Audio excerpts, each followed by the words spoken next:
Hello, my name is Mike, and today I'm going to switch over to the horsepower side of my channel as I bring to you my 1993 Ford Mustang COBRA. This vehicle was developed by Ford's Special Vehicle Team, also known as SVT. It was limited to a production run of 4,993 units. This particular one right here is number 1254.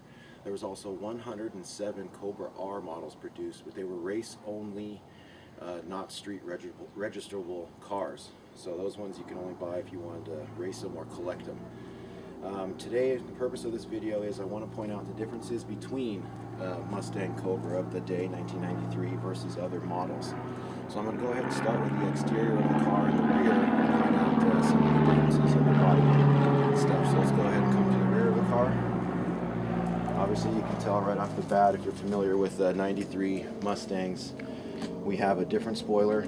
It's raised up much higher, similar to the IROC Camaro spoiler of the day. We have a COBRA badge back here, and we have COBRA specific lighting. The rear tail lights are actually taken directly from a 1983 SVO Mustang. They changed nothing. The day code on the lights actually say 83 instead of 93. Moving on to the bumper. This is a COBRA specific bumper cover. It doesn't come down as far as the GT and cover the pipes all the way, and it also is not as high as an LX. The LX exposed the pipes as well, but they came up more of an angle like this. Now we'll move along to the side of the car. We have 17-inch COBRA specific wheels. This was the first time 17-inch rims were put on a Mustang. So it came with two 45/45 tires. Also a first is rear disc brakes. So the first Mustang was 17-inch wheels and four-wheel disc brakes. It also has COBRA specific springs, shocks, and sway bar in the rear. Also moving along to the side skirt is specific to the COBRA.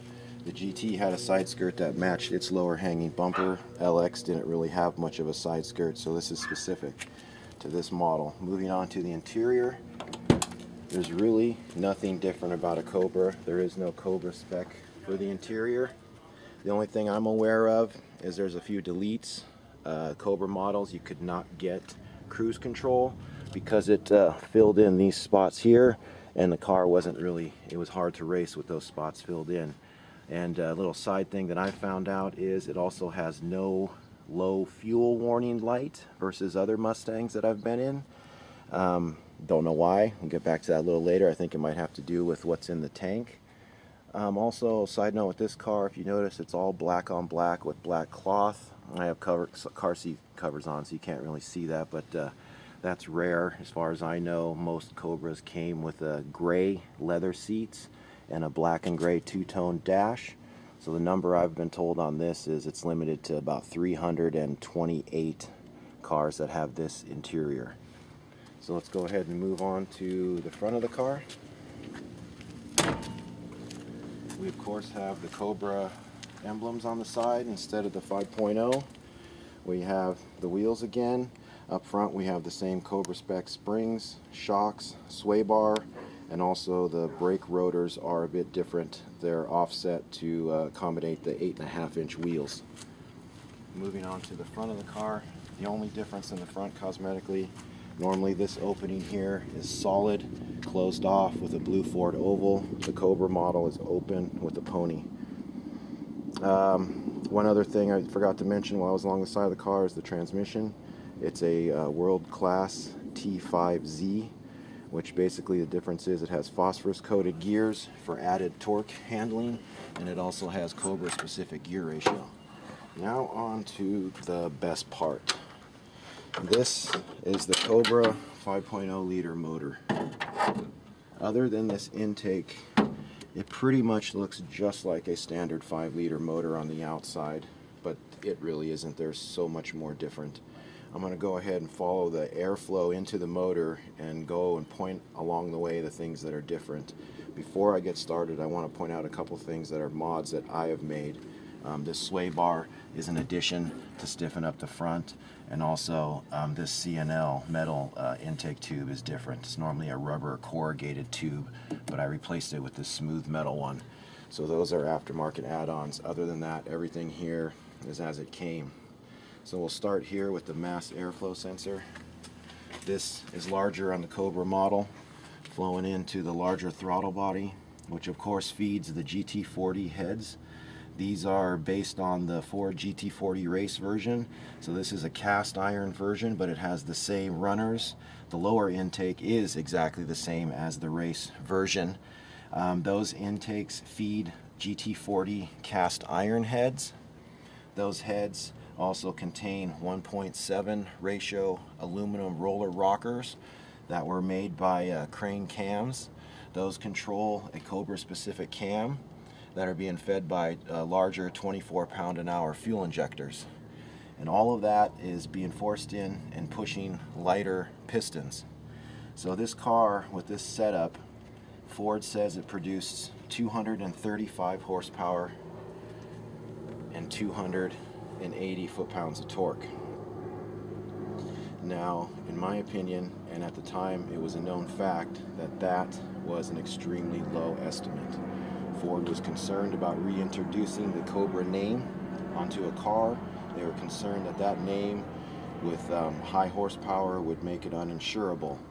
So they went ahead and, I don't know what they did, but they brought the numbers down so it wouldn't scare off people to be able to insure this. A stock GT only comes with about 205 horsepower, so, and 275 foot-pounds of torque. So you're telling me that all these modifications only added 5 more pounds of torque, which to me doesn't make sense because the transmission had to be beefed up to handle more torque.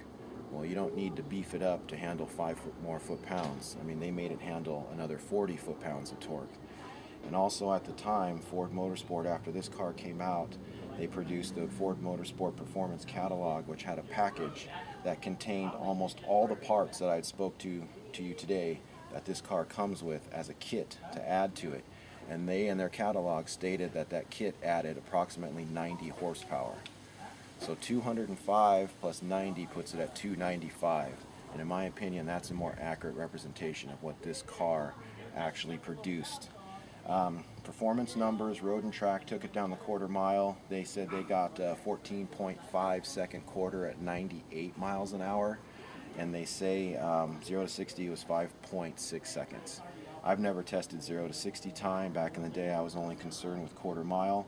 I had taken it back to a track when I'd first gotten it, with the only mods being short tube headers and a catback exhaust and some tuning tricks I'd done at the track. I was able to produce a 12.9 second quarter mile at 99.8 miles an hour. So this car definitely produces a lot more performance than what they advertised it in the day. In my opinion, it's the fastest, best performing Mustang produced up to this point, up till 1993. And I know a lot of people will argue, you know, the 68 428 Cobra Jet's the most powerful car. It's got the biggest motor, the fastest drag times. But if you look it up, drag times on that, 14.01 seconds at 101 miles an hour. Very, very similar. But that car can't handle turns very well. Very heavy car. We're talking about a 7-liter engine. Weight-wise, I believe they're really close to the same. I think a 68 Mustang probably actually weighs a little less than this. But if you look at the numbers that go along with the parts that were added to the car, and then the performance numbers that I was able to get out of it, you can tell that this car can do a lot more than what is advertised back in the day. And it also handles quite well. So I think that about covers everything with this car. I've owned it for over 24 and a half years. It currently has over 147,000 miles on it. I've had no major issues whatsoever with this car.